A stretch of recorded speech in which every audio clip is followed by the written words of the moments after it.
जय श्री कृष्णा। हर हर महादेव। श्रावण शुक्ल पंचमी को नाग पंचमी कहते हैं। इस दिन नागों की पूजा की जाती है। गरुड़ पुराण में ऐसा सुझाव दिया गया है कि नाग पंचमी के दिन घर के दोनों बगल में नाग की मूर्ति बनाकर प्रमुख महानागों का पूजन किया जाए। पंचमी नागों की तिथि है, अर्थात शेष नाग आदि सर्पराजों का पूजन पंचमी को होना चाहिए। सुगंधित पुष्प दूध सर्पों को अति प्रिय है, इसलिए इससे इनकी पूजा करनी चाहिए। नाग पंचमी की व्रत कथा। सालों पहले किसी नगर में एक सेठ के 7 बेटे रहते थे। सभी की शादी समय रहते सेठ ने करवा दी। 7 बहुएं घर का सारा काम मिलकर करती थीं।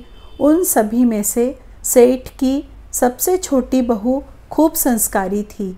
एक दिन यूं ही काम करते हुए घर की बड़ी बहू ने अपनी देवरानी से कहा कि घर को लीपने के लिए पीली मिट्टी नहीं है, जंगल जाकर पीली मिट्टी लानी होगी। जेठानी के ऐसा कहते ही सभी उसके साथ मिट्टी लाने के लिए निकल गए। सभी खुरपी से मिट्टी निकाल ही रहे थे, तभी सबसे बड़ी बहू को एक नाग नज़र आया। उसे मारने के लिए जैसे ही बड़ी बहू ने खुरपी उठाई, वैसे ही छोटी बहू ने कहा, जेठानी जी इसे मत मारिए, इसकी कोई गलती नहीं है, जंगल तो इसका घर है। अपनी देवरानी की बात मानकर उसने सांप को कुछ नहीं किया।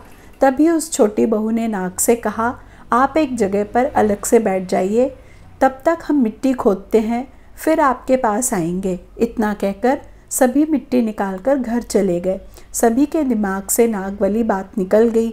अगले दिन छोटी बहू को अचानक से याद आया कि उसने नाग को इंतज़ार करने को कहा था। वो तुरंत अपनी सभी जेठानियों को लेकर नाग वाली जगह चली गई। वहाँ देखा तो नाग उन सभी के इंतज़ार में वहीं पर बैठा था। नाग को देखते ही छोटी बहू ने कहा, भैया कल हम लोग आपके पास आना भूल गए थे, उस बात के लिए हमें माफ़ कर दो।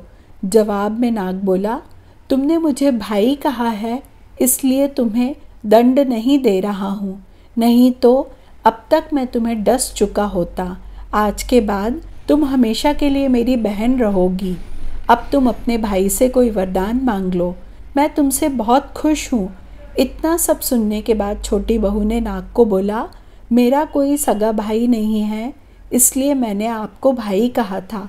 अब से आप मेरे भाई हो, अब हरदम मेरी रक्षा करना आपका फ़र्ज़ है। बस यही वरदान आपसे चाहिए। नाग ने हर कदम पर साथ देने का वादा किया और अपने रास्ते निकल गया। सेठ की सारी बहुएं भी अपने घर लौट आईं। कुछ समय बाद नाग इंसान का रूप बनाकर अपनी बहन से मिलने सेठ के घर गया। उसने सेठ से कहा कि मेरी छोटी बहन को बुला दो, वो आपकी छोटी बहू है। पहले तो उसके मन में हुआ कि बहू का तो कोई भाई ही नहीं था, ये कहाँ से आ गया। फिर भी उन्होंने अपनी छोटी बहू को बाहर बुलाया। नाग ने फिर साथ में बहन को अपने घर लेकर जाने की बात कही। सेठ ने इसकी भी आज्ञा दे दी। तभी नाग ने अपनी बहन से पूछा, कहीं तुम मुझे भूल तो नहीं गई हो ना? जवाब में बहन बोली, नहीं भैया, मैं आपको बिल्कुल नहीं भूली हूँ। फिर भी नाग ने कहा, मैं तुम्हें अपने घर लेकर जा रहा हूँ, तुम मेरी पूँछ पकड़कर पीछे चलते रहना। उसकी बहन ने वैसा ही किया। कुछ ही देर बाद वो एक बड़े से मकान में पहुँच गए। वहाँ हर तरह सोना चांदी और अन्य कीमती सामान था।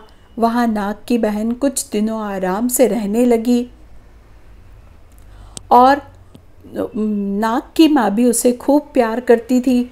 एक दिन नाग की माँ ने छोटी बहू को अपने भाई के लिए दूध ले जाने के लिए कहा। छोटी बहू ने दूध को गर्म किया और भाई को पीने के लिए दे दिया। अब गर्म दूध पीते ही नाग का मुंह जलने लगा। ये सब देखकर नाग की माँ को बहुत गुस्सा आया।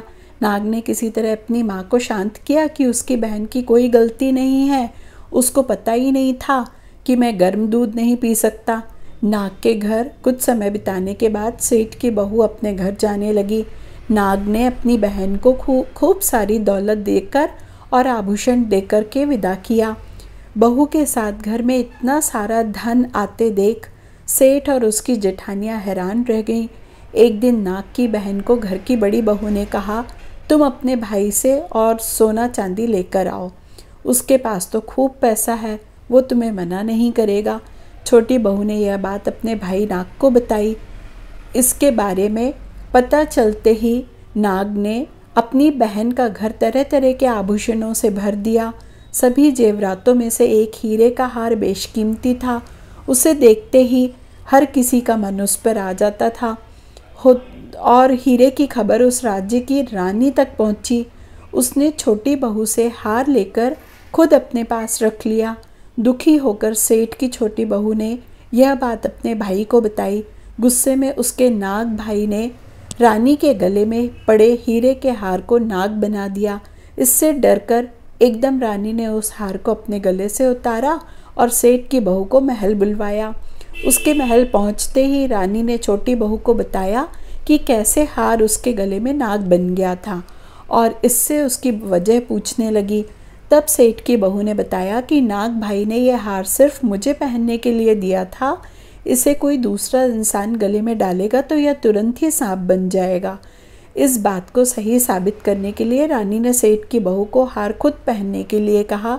जैसे ही बहू ने नाग बने हार को गले में डाला तो वो फिर से हीरे के हार में बदल गया। रानी ने यह सब खुद अपनी आंखों से देखा और वो हैरान रह गई। उसने सेठ की बहू को वह हार अपने साथ लेकर जाने को कहा और कुछ स्वर्ण मुद्राएं साथ में दे दी। अब सेठ की बहू घर में सोने के सिक्के लेकर पहुंची। यह सब देखकर बड़ी बहू को जलन होने लगी। उसने सोचा कि क्यों ना कुछ ऐसा किया जाए जिससे देवरानी परेशान हो जाए। उसने अपने देवर से पूछा, आखिर तुम्हारी पत्नी को इतने सारे आभूषण, धन, ये सब कुछ कैसे मिल रहा है? तुम्हें इस पर ध्यान देना चाहिए। यूं ही किसी को कोई इतना सारा धन, हीरे, जेवरात नहीं दे देता। पता करो कि आखिर मामला क्या है। भाभी से अपनी पत्नी के बारे में इतनी सारी बातें सुनने के बाद उसको अपनी पत्नी पर शक हो गया। उसकी हर बात को वो शक की निगाहों से देखने लगा। एक दिन इसके बारे में उसने अपनी पत्नी से बात की। खुद के लिए अपने पति से ऐसी बातें सुनकर वो दुखी हो गई।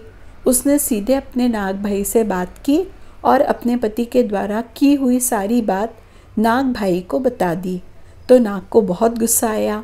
तब नाग सीधे अपनी बहन के पति से मिला और बोला, अपनी बहन को सारे जेवर और धन मैंने तोहफे में दिए हैं।